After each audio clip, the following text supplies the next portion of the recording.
That means it's time for the Remax Magnolia Show with Michelle Cummins and myself, Curtis Pope. Good morning, Michelle. Good morning, Curtis. How are you today? Well, you know, we're just, a couple days away from Santa's big day. I know. I'm so excited. How about you? Well, today I'm really excited because today, let's face it, if you're a Seinfeld fan, today is Festivus. Oh, well, I like them, but I do not know that. Festivus is the Costanza Christmas, a Festivus for the rest of us.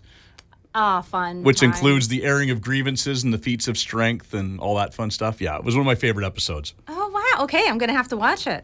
How about you, Paul? Have you seen it? No, I wasn't a big Seinfeld fan, but it's a good episode, that one. Yeah. I wasn't a big fan in the beginning either. My wife convinced me to we were just dating then, and she's like, "Do you watch Seinfeld?" I'm like, "No, I haven't really watched it." And she convinced me to watch it, and after about 3 episodes, I was pretty much hooked, so... The first thing Richard and I watched together was The Three Amigos.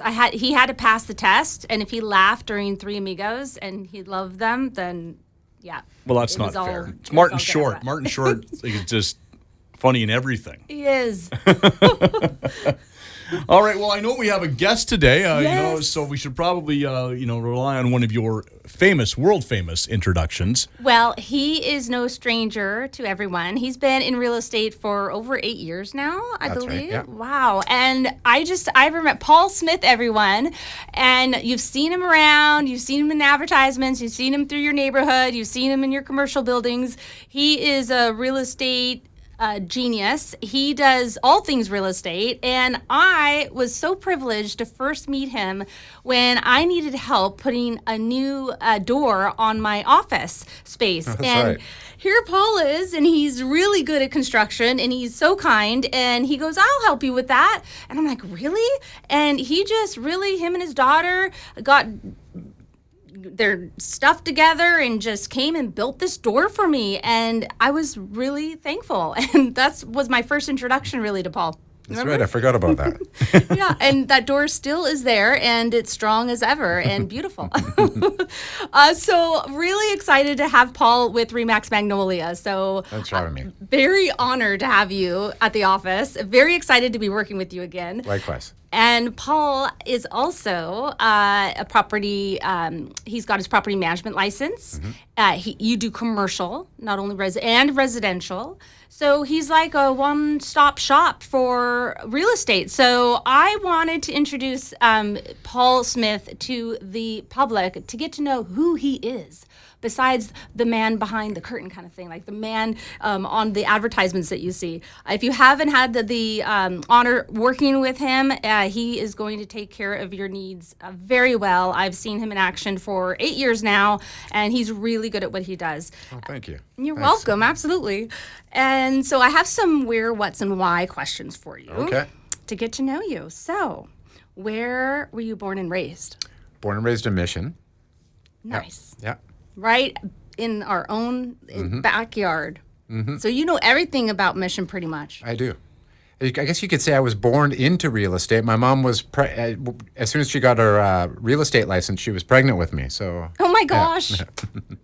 The day she got licensed, the day she took her test, wouldn't that be amazing? Like, wow, you were born into real estate. You, like, it's okay. So also on the second segment, he also is an entrepreneur. So is his beautiful and smart wife. And, but he's got a business called, it is the Modular, Create Modular Homes. That's right. Create Modular Homes is the name of it. And he's going to talk about that more in detail about what that is in the second segment. But with that history that you have in real estate and construction, as I mentioned before, and now this Create Modular Home business you also have, what got you in, I mean, it's pretty obvious to maybe some people, but what got you into real estate? Like, why did you choose your real estate license and getting into this field? Well, I guess it started in, I built my first home in Whistler back in 2009. And do you still have it?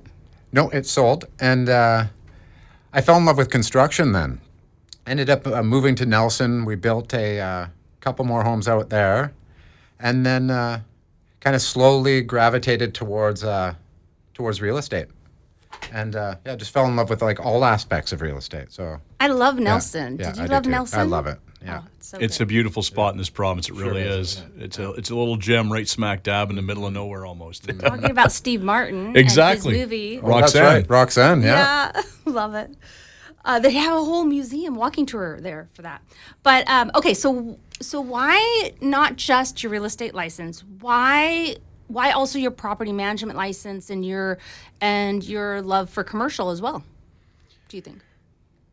It's all kind of wrapped in together. It's just it's part of real estate and part of finding people what they want, and it's I guess that service end of it where it's like all aspects of real estate I love helping people with. So Well, I also see that you aren't happy or good enough with just the top layer of things. You dig in to everything that you do, and you do it 100%. Okay. So I see that as like you want to know everything there is to know and be that service provider that your clients need, like you said. for sure, yeah, I'm a Able to cover details it all. person for sure. Yeah. yeah. So what is the most, because you've done a lot in your 8 years, you're very successful. What's maybe one of the most exciting transactions you've been part of, whether it's like the most unique or the most interesting thing happened during it? That would probably be the first home that I built.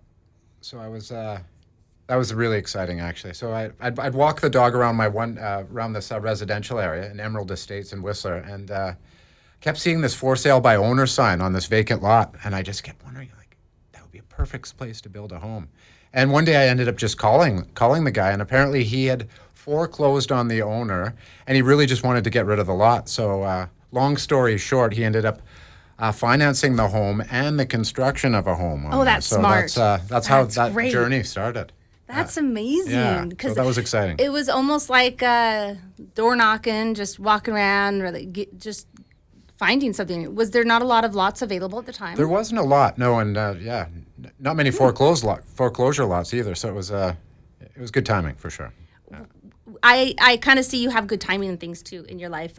What do you think what do you get the most out of real estate? Like, what do you like the most out of it? Just helping people, talking to people. I'm a people person, so yeah, that's the best part of it for me. And what is a hobby that you love to do, or what do you like to do in your downtime? Oh, it's an easy one. Dirt biking. I love to dirt bike. Yeah. Did you name your dirt bike? No, no. Really? But it is a her though. Your car's a he, and your I guess she's a she too. she's a she too. So dirt bike, you mountain bike. Do you? I used to mountain bike. I'm more into just dirt biking right now. Yeah. And you ski. Snowboard. Yeah. Snowboard. Yeah. I like skiing, but don't do it a Oh, you lot. ski too. Cool. Yeah, I love it. Cool. Learned in Montana. Okay, so if that's what you do for fun, dirt biking, which kindred spirit here, not as extreme as you though, because I know you go Oh, to you some. have a dirt bike too. Yes, mine has a name, Oh, what's Duster. Duster. Yeah, It's a it's he. green. It's like a Duster because I used to own a 1971 Sublime Green Duster. And What is that? It's a Chrysler. Oh, okay. Yeah, I beat police. Like that thing was like Oh, wow. fast. It was beautiful. It was light and it went like heck. The fact that you used to own it bothers me. I but know I it just- bothers me I will every just night let I it go to bed. Yeah.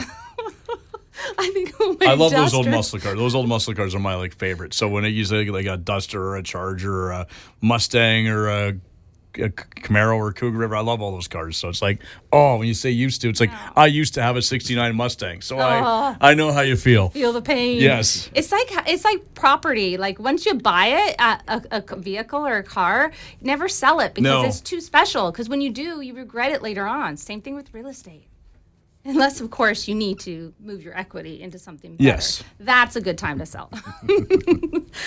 So, Paul, what are you most excited about in 2024?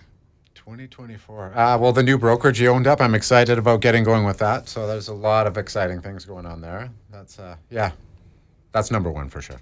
And what about Mission in particular? What's kind of on the horizon that you see, you knowing Mission so well, like the back of your hand, born and raised, and your mom being in real estate, being a very successful agent. What's coming up in Mission that you see that is the most exciting for you, that you're happy with, that you're seeing the progress or the direction something. Direction. Well, it's I guess it would be the new legislation that's coming in with it's called small scale multi-unit housing. So that's the density that the provincial government wants, and they're mandating to municipalities that they want more density, which that's exciting because That is exciting. there's a lot of limitations on building secondary suites, and that's part of that is the modular construction company that I've started. So excited to talk about that, and so excited that you have that service to offer the Fraser Valley and beyond. And so we'll get into that. I know we have to go on break soon, but my one question to go with that new legislation, though, what do you think this is going to do to land assemblies? We're going to see less of them, more of them, different types of them, now that you can do so much with one lot. That's a good question. Like off the top of my head, I guess smaller land assemblies. Is that what you see, or? Yeah, maybe specific land assemblies only for high rises or condo projects. A little bit townhouses, but not as much. I don't think we're going to see as much subdivision happening, or possibly even row homes if you can do a fourplex and sixplexes too. Yeah, depending on the width and depth and size of the lot. So I think this is going to change the trajectory of actual land assemblies. I agree. Well, with that, we should probably take a break. So, Michelle, if people want to see more information about your listings and what you do as a realtor and your team, where can they go? RemaxMagnoliaRealty.com. We're back with more right after this.